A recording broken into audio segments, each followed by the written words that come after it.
Hello everyone and welcome to my channel. It's Pete. In this video, I'm gonna show all the tools I use in order to get a reference or to get inspired or where to share my pixel art. So the first one and the one that I showed this already is the Adobe color wheel. Here I have presets of my favorite harmony colors and I think it is pretty useful. Like I can memorize the color wheel numbers because like it is a start in red and ends in red as well. So actually complementary is basically 180 degrees, or like in the other side of the color wheel. I could memorize this, but actually this is too useful, I think there is no problem. I like the idea to know how they works, and I know this, but here I have more ideas and I can test things way faster. The second website, in this case it is art gallery, works for a portfolio as well, is the Artstation.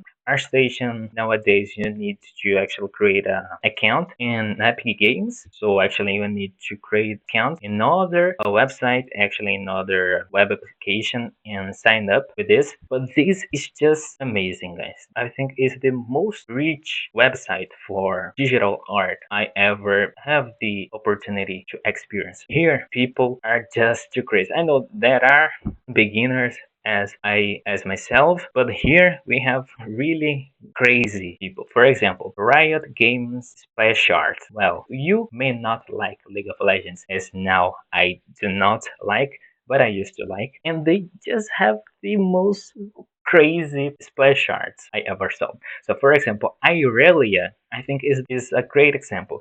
This IG Kaisa is also really crazy. For example, the detail in her weapons, like I'm pretty sure here. Look at this effect. It is very easy to get inspired in this website. So I really like this one. The second one is Pixeljoint. I think it is the greatest pixel art galleries out there. To be honest, I really love this community. I really love how people maintain the site. Look at here, Frog King that I made. I really like how this website works. It is as well similar to Artstation. It is very easy to get inspired in here. Mainly this idea of Hall of Fame, and here we have the most rated pixel arts, and here we discover a lot of good and new things and inspiring thing. I really like this. Well, in order to keep the quality of Pixeljoint pixel art gallery, they have this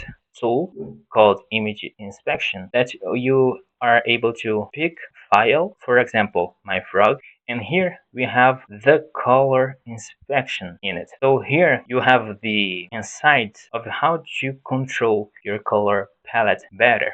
For example, I use this color as interlacing, right? I think the amount of colors, it's pretty cool in my opinion, because I wanted to make a pixel art, so 180 pixel canvas size. I made a pretty big subject, and in order to smooth my color transitions, I need to add these three colors for interlacing, so I'm pretty satisfied with this color control, and this is pretty useful in order to control your color palette and bring that feeling of pixel art charm. The next one is LOSPEC. I think it is very known for what is used, mainly the color palettes. Here also we have pixel art gallery. I think it is pretty maintained as well. We also have tutorials if you want. It is a good tool because here we have pixel art tutorials in a single place. I like LOSPEC, and I also use for not only color palettes but also tutorials in gallery. Also, there is this site called ActionVFX, and this is great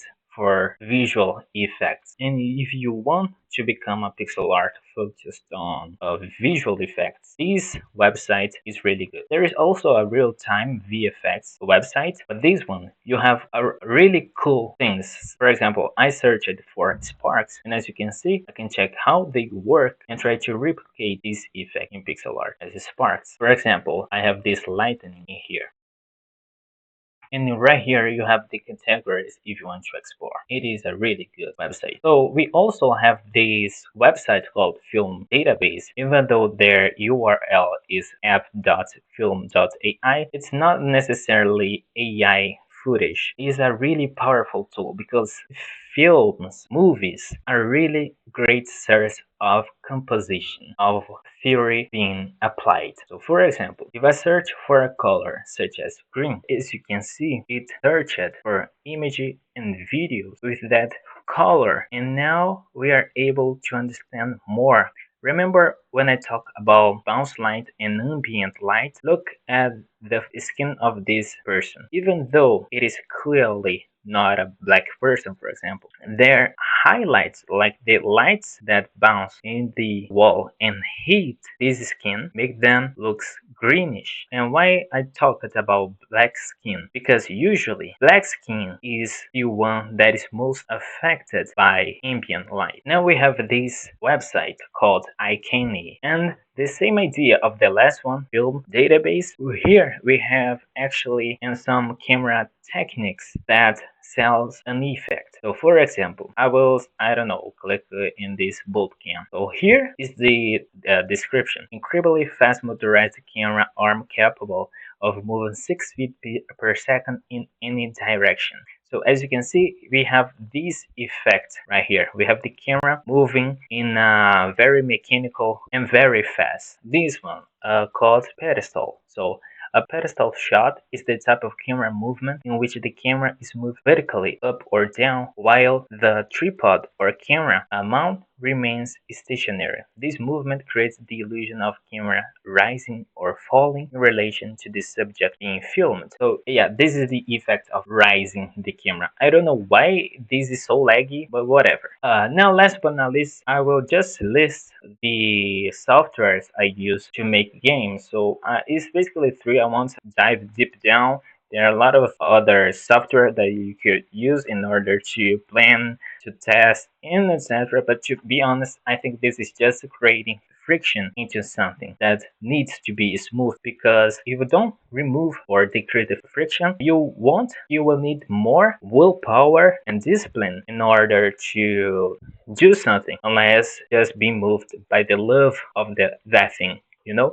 So I do things in that way in order to avoid friction, in order to avoid more work. Like a lot of organization and planning actually kill your natural flow into do something.